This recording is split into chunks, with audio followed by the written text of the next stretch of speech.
I used to think the coffee shop cost me $163,000. Looking back, I think it cost me way more than that. The business has been closed for almost 10 years, and my family has never really had dinner the same way again.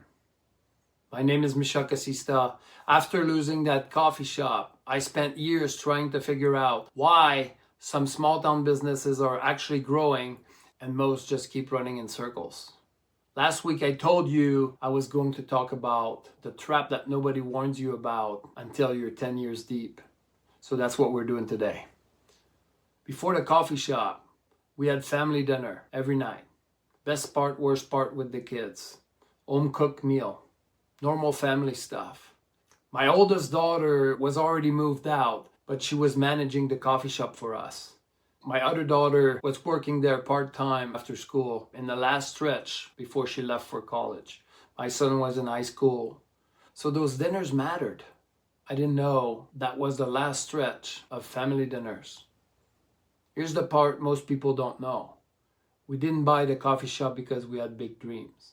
My wife had just lost a good job in a small town. Replacing that kind of income, it's not easy. My daughter was already managing the coffee shop from the previous owner. He wanted to sell, so she told us about it. It kind of felt like it was meant to be. Looking back, it wasn't. But we didn't know that yet. So we bought it.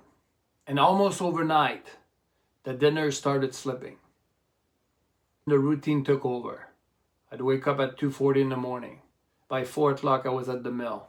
I had to work a couple extra hours every day on top of my full shift because I needed the extra money to help pay the employee and the bills at the coffee shop. I'd skip my break so I could leave the mill half an hour early. That was the only way I could get to the coffee shop sooner. At 2 p.m. I'd leave the mill, jump in my truck, wipe my face in the mirror, and drive straight to the coffee shop. Walk in through the back door. The barista knew my routine.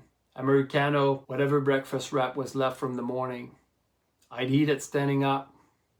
And the second my wife saw me in the building, that's when she finally got to talk to somebody. She wasn't alone in the building. She had employees, she had customers, but she was alone with the pressure, the vendor calls, the bills, the sponsorship ask, the stuff you can't say out loud with customers standing there. We'd step outside and sit on that concrete step behind the coffee shop so she could have a smoke. But it wasn't really a break. It was the only time she could say what was really going on. Then we'd go back inside and I'd do whatever was needed. Restock, fix things, wipe tables, grocery runs, stress about payroll. If staff was short, I'd stay after close and mop the floor, do the dishes. We'd get home around 7. I'd eat sandwiches for dinner, the same leftovers from the coffee shop. We weren't eating them because they were free. We were eating them because we had already paid for them. And buying groceries on top of that felt impossible. Then in bed by 8, so I could wake up at 2:40 again the next morning and repeat. That was the day. That was every day for almost 2 years. And the crazy part is, I thought exhaustion was just what owning a business cost you. I thought that was the deal. I thought I'd just push a little more, stay a little later, fix one more thing. Eventually, we'd get ahead. So I just kept working harder. That's what I knew. There's a moment from all those years I still think about. It was on that concrete step behind the coffee shop. My wife told me if payroll was due that day, there was no room left on the home equity line of credit to cover it. That was the only money we had left. The line of credit was maxed. The credit cards were maxed. We were behind on rent. That was the day I had to admit something and realized I couldn't work harder than I already was. I was already doing everything I could. So if working harder wasn't fixing it, then working harder was never the real problem. But the worst part wasn't the money.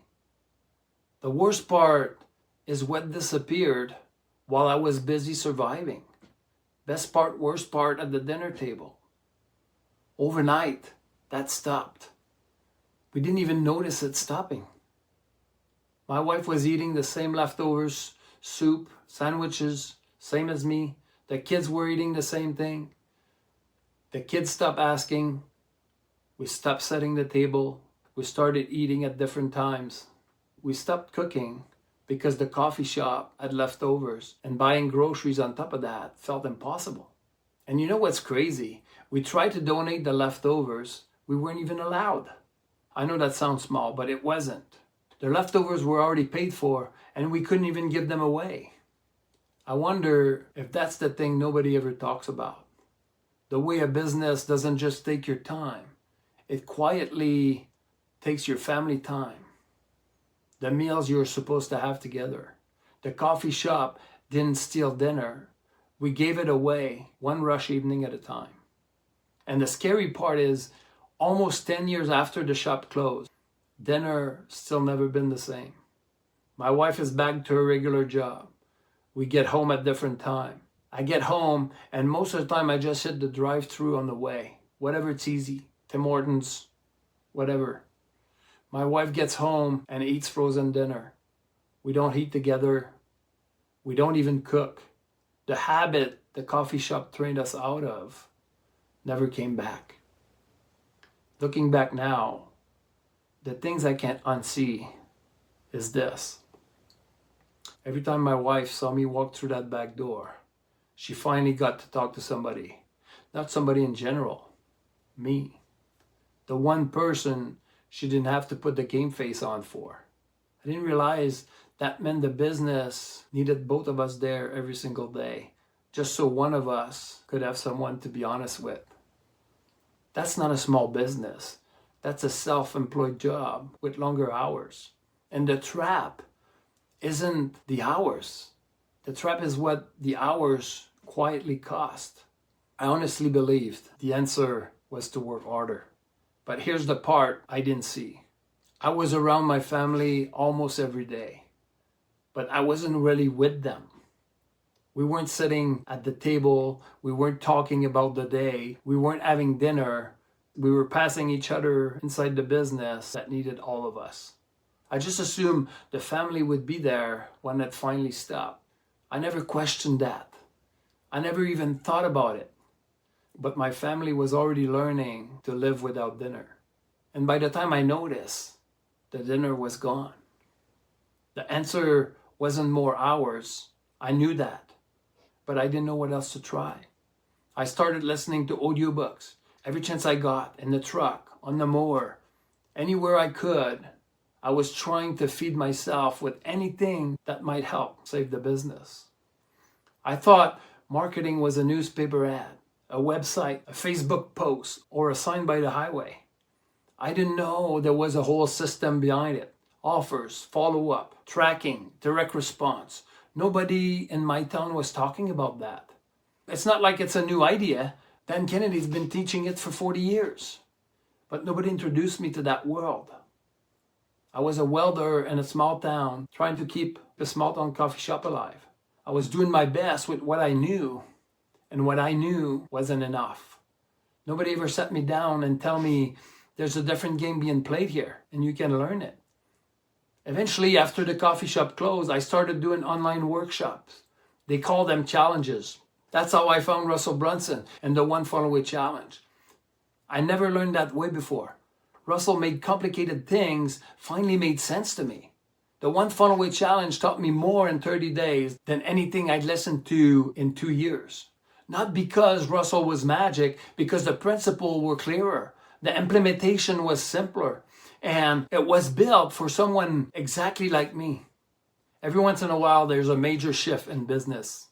It happened with the internet. It happened with social media. It happened with smartphones. And it's happening again right now with AI.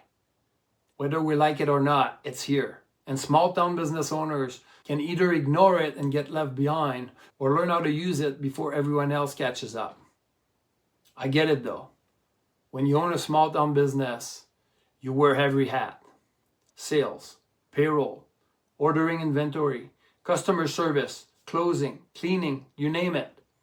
So marketing becomes the things you know you should work on, but keeps getting pushed to tomorrow. And on top of that, Even if you wanted to do it, at the time, you don't think you can. I remember telling myself I wasn't a tech guy. I didn't even know how to find my own email without asking my kids. I figured the whole marketing world wasn't for someone like me. But I've been following Russell Brunson ever since the One Funnel Away Challenge. And every time I go through his stuff, it keeps making things simpler. It keeps showing me that even I could do this. So when he came out with this new challenge about AI, I jumped in. And I have to tell you about this. Russell was demonstrating what he calls the one-person marketing machine. How one person, not even working full-time, could do the same work that used to take an entire marketing department. I was watching this and I just sat there thinking, holy shit. Not because the tech was cool, because now even someone like me could do it.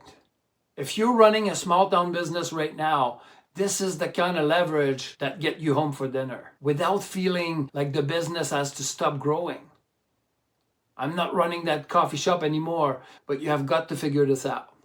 This is the kind of leverage that people like us can finally use to get our life back. When I saw what this could do for small town business owners, I wanted to be the one talking to you about it. So I reached out to Russell's team and they let me become an affiliate. So I'll leave my affiliate link in the description down below. I just wanted to tell you that up front. But as I'm recording this, the challenge is still free. I really think you should go check it out before you decide AI isn't for someone like you. I get it. Some of you are skeptical about AI. That's fine. I was too. But you don't have to love AI. But it's coming whether we like it or not. The same way the internet happened. And people were skeptical then too. Don't let that stop you. If you know a small town business owners who need to hear this before their kitchen table goes quiet, share this video with them. This is the conversation nobody in your town is having. Next week I want to talk about something that took me years to figure out. I used to think all the people showing up at our door were selling us marketing, the newspaper rep, the sponsorship guy, the social media agency, the website builder. Looking back, most of them were just selling us tactic. We bought ads. We sponsored teams. We spent money on marketing. But nobody ever explained why some of it worked and some of it doesn't. Nobody ever taught us the principle underneath. And once you understand that difference, you start seeing the whole game differently. If you don't want to miss it, make sure to subscribe. Most small town businesses are playing the reset game. They open, they hope they survive the next week, and Monday comes and they start over. The one who break out are not smarter, they're not luckier. Somebody just finally showed them the blueprint. That's what this channel is about. If that's you, you're in the right place.